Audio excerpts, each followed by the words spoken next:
Hello, everybody. Brittany Ratelle here, attorney for creative entrepreneurs, back for another Instagram Legal Live. I think that's what I'm calling them, so get excited. I will give a few minutes to let everyone hop on. Sorry, I'm a few minutes late. Sorry about that. I had some kids who, of course, just had to finish watching Ice Age, of course, so could not convince them otherwise that they could get into bed without seeing the long, drawn-out finish to that spectacular movie of having baby being returned to his parents who don't talk at all, from Ice Age. Anyway, I'll spare you the details if you haven't had the pleasure of watching that. But so I'm Brittany Ratelle, attorney for creative entrepreneurs, and I hop on every Tuesday night here for a little legal live for a 20 to 30 minute chat. And I answer some of your legal questions that you might have about running your creative business. So what I do, typically, I'm an attorney licensed in Utah, so I have to give my little disclaimer that while I'm a licensed attorney, I'm not your attorney unless you want me to be, in which case, let's chat. And then you would sign an engagement letter, and then we would be attorney and client, and then I would give you advice that's specific to your fact situation, and then you'd pay me money. That's typically how it works. So that is not this. This is just me giving general, bird's eye view informational advice about kind of running an online business or a creative business in today's modern digital landscape. So, and what that might look like for you, and maybe what some of the business needs or legal needs that you might have or questions regarding running that kind of business today. So, I got one question beforehand, so I will start off with that. And then if anyone else has any other questions, you're welcome to jump on and put them in the comment box down here, and I'd be happy to answer them. So the question I got was someone who said she'd watched another one of my lives, and and she wanted to know what the relationship was basically between DBAs and having an LLC, and what that looked like, whether you could connect your DBAs to your LLC, at what point, or do you have to go through your county, your state to do that? And basically, how do you wade through this alphabet soup that is registering or incorporating your business, which I don't blame you, because it's a lot of acronyms. It's kind of like, reminds me of my term when I worked for the State Department for the summer in Africa and Mozambique. And honestly, you probably need a master's degree just to wade through all of the acronyms, USAID, MDC, AG, AI. I mean, yeah, it was just crazy. Everyone just talked in acronyms the whole time, and because it was all PEPFAR and Millennium Development Corporation and all of these things. Anyway, it was just crazy amount of acronyms. So when you set up, and by mean set up, we mean incorporate or register your business or set up your LLC. Use these all interchangeably for that. When you want to do that, when you're at the step where you want to do that for your business, you do that at the state level. Each state is responsible through usually its Secretary of State for having control and setting up the rules of what it means to have a limited liability company or an LLC in its state. So, and states can make up their own registration requirements of what that looks like and what you need to do, and that's all directed at the state level. They'll have you usually fill out an online form, and you'll have to fill out some boring stuff that says, you're not transporting fuel across interstate lines, you're not in, sexually explicit business, you have to answer a bunch of weird questions, and then you pay your fee and you set up it as an LLC. And the benefit to having an LLC is that you are a limited liability company. So you are a company that is choosing to limit your liability. I know, no duh, Brittany, that's in the title. But the reason why this is important is that you are saying to the world and to the IRS and to your state that you want your business assets to be treated separately from your personal assets. So when you set that up, you are creating a bubble around your personal assets. So you are saying that someone is not, if they have a problem with you, so someone has, sues you in a lawsuit and they win, they cannot collect from your personal assets. They can only get at your business assets, because you've put a little LLC, you have limited liability over a company that says you as a person are not liable, so you can get whatever is in your company, whether you're a graphic designer or you do embroidery or you do stop motion photography or you're an online coach or life coach, whatever it is that you do, people could get into what's in those business assets when you've set up an LLC, but they can't get in your personal stuff. They can't get into what's in your home, your 401k, the assets you might own with the spouse, your personal savings, all of that stuff's protected. So And what's nice about that is obviously you get to protect those things. Yes, someone could bankrupt your business if you lost a lawsuit, but you're not going to be able to attach you specifically. And the reason I want to go through this whole walkthrough is that if you set up a DBA, which is a doing business as, a DBA is basically just setting up letting your Secretary of State know that there is a bridge, is connecting basically a bridge from what the name that you're doing your business as to who you are personally. And this means that if you set up a business that is different from your name, so if you set up, Pink Uniform Photography, and you're going to do DBA, doing business as, under that name, well, if someone has a problem with Pink Uniform Photography, they need to know who's running that business. And ostensibly, yes, they know it is you. But if they don't, you're supposed to make that DBA available to the state so that someone can track you down, so that they know, okay, Pink Uniform Photography is being business done as, or so Brittany Ratelle is doing business as Pink Uniform Photography. Does that make sense? Doing business as, that's where that name gets it from. It's literally you are doing business as under this assumed name. But a DBA does not grant you any kind of liability protection, okay? I'm gonna say that again. It does not grant you any type of liability protection. It is not an LLC. There is no liability in that title. A DBA is simply a bridge filed between you as a person and doing business as, okay? You are still considered a sole proprietor, which is the default Times New Roman. That's what happens if you haven't set up an LLC company, okay? And for some businesses, this is not a huge deal because you're not in a very risky business. And this has typically been what people have done in the past, has been like, well, I'm not operating, a grocery store with slippery sidewalk where old people are visiting. Like, what do I have to worry about? Or, I'm not doing in-person events, or I'm just selling some product. Do I really have that much liability? And the reason why this is important is because I don't advise bundling together businesses under the same LLC that have different levels of risk. So if you, maybe you're a serial entrepreneur, and say you have a company that does in-person events, those are always going to be riskier because people can get hurt when you're in person, okay? That's where people slip and fall. That's where they accidentally have something they're allergic to and go into anaphylactic shock. That's where people faint and hit their head on cement something when you were doing some acrobatics at your crazy party, whatever. That happens at in-person stuff. That's riskier, okay? That's why you have to sign those waivers that sign your life away when you do anything in person. If you're online, that's obviously a lower risk business. However, you still carry the heavy risk, not heavy, but serious. If you have a problem, it can be very serious, which is intellectual property risk, okay? That means that say you have something that's in your offerings that could be considered someone else's content. Maybe you've used a picture, a photo that you shouldn't have used, okay? You didn't have the rights to use it. You found it online. You thought it was in the public domain. Turns out it's a Getty image. Yikes, okay? Now you're in big trouble. Maybe you had someone help you as a collaborator with your photography or your web design or something, but you didn't have anything in writing. You thought you had the rights to it. They thought they still had the rights to it, and now we have a mix-up.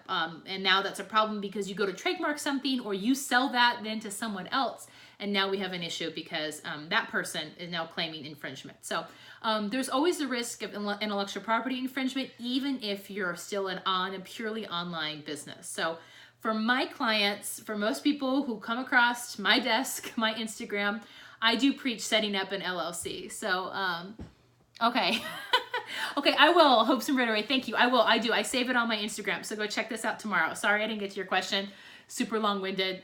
It's classic character flaw, legal flaw. But I will answer your question. So the issue is that I wouldn't bundle together separate businesses that have different levels of risk. So I wouldn't put together like a live gladiator event style business with like a teaching watercolor online business, okay? Because those have very different level of risk. So if you have an LLC set up, which is great, and you start a new business and it's roughly the same level of risk, then I think that's probably fine for you to put both of them, both DBAs, under the LLC. Now, taken in consideration, you don't have to set up a DBA unless you are doing business as something different than what your name is or unless usually when you fill out an LLC, when I do this for clients in Utah and I'm setting up their businesses, it asks me, are you doing business as? And I can check it right there and I could say yes. If someone is doing business, like if they're choosing a really boring name for their LLC, like Smith Holdings, and they're doing business as Pink Uniform Photography, then we'll do it right there together. So hopefully everyone understands that. We are setting up an LLC, and the LLC is giving them that liability protection, but we are also using that bridge and registering that little bridge, that little DBA, saying that this LLC is doing business as this assumed name, okay?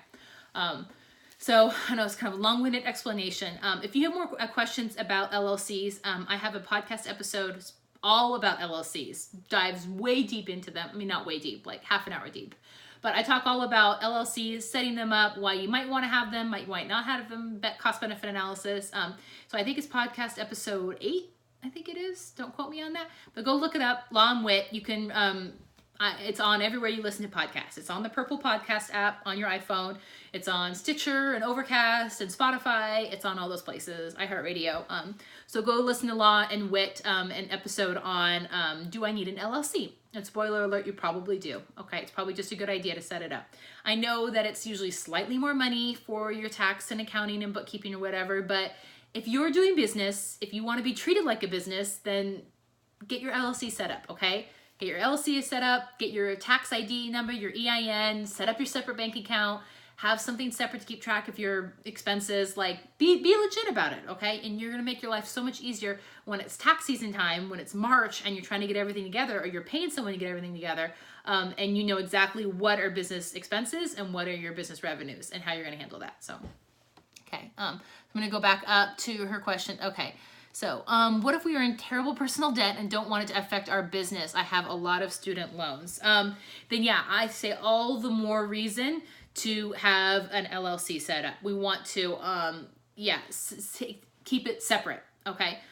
Because if you have a problem and someone comes after you for your business, the worst they're gonna be able to do is get to whatever's in your business assets. So say you have 10 grand in your PayPal account because you've collected from your clients and that's what you have. Worst case scenario, your business goes under because you lose money because someone sues you or something. They get that 10 grand in your PayPal. You know, they attach as a judgment. Not to go too legal nerdy on you, but that's what can happen. They would not be able to get your personal assets. Now, the big asterisk here is that if you take on a loan, then that loan company is going to make sure that you are guaranteeing it personally and not just your business. If you don't have any assets to put behind it, any collateral, then they're not stupid. They're a bank. They know how to make money, okay? So that is a big asterisk to that. Don't think that like, ooh, I'll set up my LLC and I'll be able to get out. Like if I take on a loan, then I can't pay. Like, no, that doesn't work. Okay, I thought I could use this in my file folder, but the system is now not working. Maybe if I don't move. There we go. Okay. Yeah, so that's how that works there. So yeah, I mean, I usually almost always, 99% of the time, I suggest setting up your LLC. Now, I do this for clients in Utah because I'm licensed in Utah and soon to be Idaho, but I can't do it for out-of-staters just because lawyer ethics being old-fashioned and what they are at this time, I consider that kind of outside my scope of practice. So I do recommend you find a local attorney in your state to help you if you're going to be a single member. Honestly, if you're just going to be a solo, like one member LLC, you could probably do it on your own. If you are, however, signing up and you're going to do it with a partner or partners in your LLC, like a multi-member, I highly recommend you paying the money to have someone help you write your operating agreement, okay? This is a really, really important document. It outlines how the back end of your business is going to run, like what the company actually looks like, what the partnership looks like, the founder's agreement, okay? It's also known as what it's called. And this agreement is really important to say, how are people going to get into this business and how are they going to get out? What is the business divorce going to look like? Okay, it's your prenup for your business, okay? Going into business with someone is like getting business married, and you better plan on there being an exit. At some point, someone's going to want out. They're going to want to move on, and it could be amicable or it could not be. And the best thing you can do is to prepare yourself for what that looks like. How are you going to value the company? Are you going to have the first right of refusal to buy them out? What does that look like? or does everyone have signing ability for the company, to sign and bind the company and to say, hey, I ordered some new equipment, and to what amount? If you're worried about people ordering or paying for stuff that you don't have the money for, then you want to put a limit on that and say, hey, you can only buy up to this amount, and then we need everyone's approval. You can only hire or get us into this line of product work up to this amount. As your business gets more and more successful, you can change that, you can amend that. But you don't want someone to have like an open, open season to be able to run with whatever you have in your business bank account or whatever is in your credit limit on your business card, because they could go off the rails. So okay, so I do recommend paying someone to help you with that operating agreement. Okay. And I'm sorry, if you live in California, the fees are crazy high. They're like $900 to set up your LLC. But if you live anywhere else, they're usually a lot more reasonable. They're usually around $100 to set it up for your first year. And then after that, they're usually a lower amount to renew every year. And you just put a little asterisk in your calendar, a little yearly reminder every year to renew it. They should send you something in the mail, but if they don't, and you change addresses or whatever, then you'll remember to renew it. So yeah, that's how that works. So that's the basics of LLC, which are great. Okay.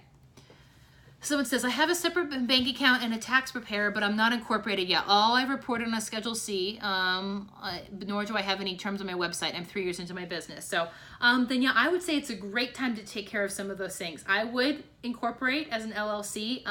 That's great that you have a separate bank account and tax, a separate bank account, and then you must have probably your tax ID number. But again, like I said, you're not getting the benefit of giving that limited liability protection unless you have an LLC, which is great. It just makes things a lot cleaner. And just in case anyone should have a problem with your business, if you own any intellectual property, you can own it under your LLC and not you personally, which makes it really nice if there's any ever problem or lawsuit or infringement that happens relating to the intellectual property. I also, you need to have terms on your website. So every website needs two things, needs a privacy policy and terms. They just do. So I know there's a million things that people can do on their websites in case scenarios, and I've seen a lot. I won't say I've seen it all, but I've seen a lot. But it's 2018 and everyone needs those two things on your website. So if you don't have them, or if you're not sure if you have them or where they came from, if they maybe fell off the back of a legal doom truck, or your web developer just put some on, or like you took the ones that like Shopify suggested on their default template and you just put them up, that's okay. That's better than nothing, but you can do better than that, okay? Your privacy policy outlines what information you collect and what you do with it, okay? And you want to make sure that you're not making promises you don't keep. You say, I would never sell your email address. I would never spam you. Really? What happens if you sold your business? You'd probably sell those email addresses. What if you had a joint collaboration with somebody that you guys were sharing cross-marketing email lists? You'd probably share those email addresses. So don't make promises you can't keep. So I sell both of these, but by the way, in my contract shop, creativecontracts.co. And they're called the website bundle. For $250, you buy these, you customize them. I have yellow highlights. I have ScreenFlow instructions that walks you through how to use them, download them. Within 1 hour, you'll be up and running, okay? Add them to your website. Here, I'll walk you through how to do it. The other policy that you need are your terms, your website terms. They're also called terms of use, terms of service, terms and condition. We're all over the map on what to call them, but their website terms is basically the mini contract that outlines when people come onto your website, what is that going to look like? And it should have in there information about exchanges, return policy, copyright information. Can people use your stuff? Can they not? If you have any kind of social or community elements on your website, what can people upload? What can they not? If they put things that are inappropriate or that are infringing on other people's, how are you going to handle that? It outlines all of those expectations for that side of the relationship.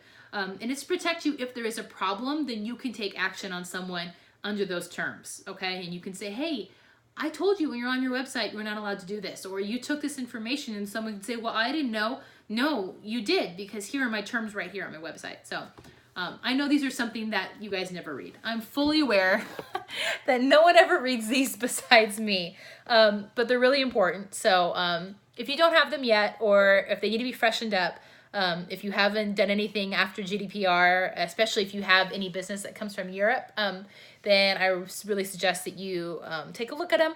And I do happen to sell some in my shop, okay? So creativecontracts.co, and you can download them and be on your merry way. Okay. Right. Anyone else for tonight? There's just a few more minutes, and then we'll be shutting off. So thanks, guys, for hopping on.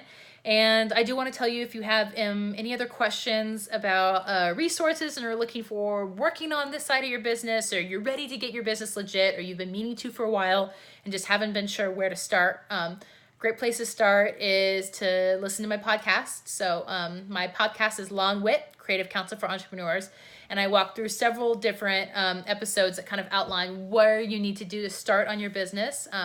And so you can find that on anywhere you listen to podcasts. I also have a free legal checklist that's available on my website if you sign up to be on my newsletter. And that's BrittanyRatelle.com/newsletter.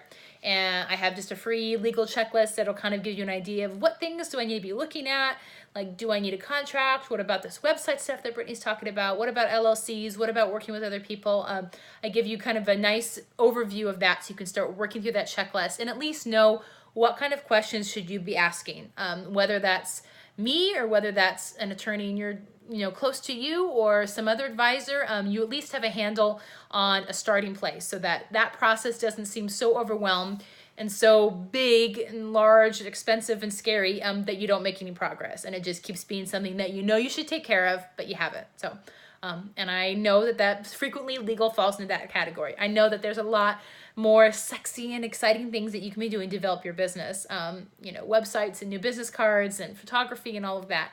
But if you want to take your business seriously, then you deserve it to yourself to try to set the bar high and to really educate other people on how they should be treating your business seriously. And part of that comes with setting up those legal foundations that allow you to grow your business and scale. If you want to be adding team members, let's make sure we're doing it in the right way so that you're still controlling what you need to control in your business. Do you want to license your product or your services? Let's make sure that we have copyright and trademarks in place so that you can protect what's important, your secret sauce, what's cool about your brand and distinct, so that we are portioning off and selling those parts of your business, but also developing that core brand that you spent so much time and money and effort into developing and creating an engaged audience with. So those are just some of the services that I help with. I do contract review, drafting, copyrights, trademarks, and I set up LLCs for people inside of Utah. So if you have any questions about that and working with me, I do free 20-minute legal chats. So you can hop on my calendar, you pick a phone time, and we chat on the phone about your business, about where you've gone and where you want to go, and then then I can give you some details and pricing for anything that maybe I can help with as you start to grow and get your business legit. So you can sign up for that at BrittanyRatelle.com/services, and all these links are in my profile on Instagram, so in my little linky tree. So, well, thanks so much for jumping on tonight, and I'll see you next Tuesday. Make sure to, if you want to watch the replay will be on my Instagram for the next 24 hours. If you want to share with a friend, or if there's someone else that you think this would be useful for, go ahead. And make sure you enter my giveaway. I had Tubby Todd was on my most recent podcast, Andrea, and she is giving away $50 credit to her shop. Tubby Todd has amazing natural bath products. We love them in our house. My kids do. And she's giving away one of her books of You've Got This, Mama. So if you haven't entered that away, you can do that also on my profile. Thanks so much. Have a good night.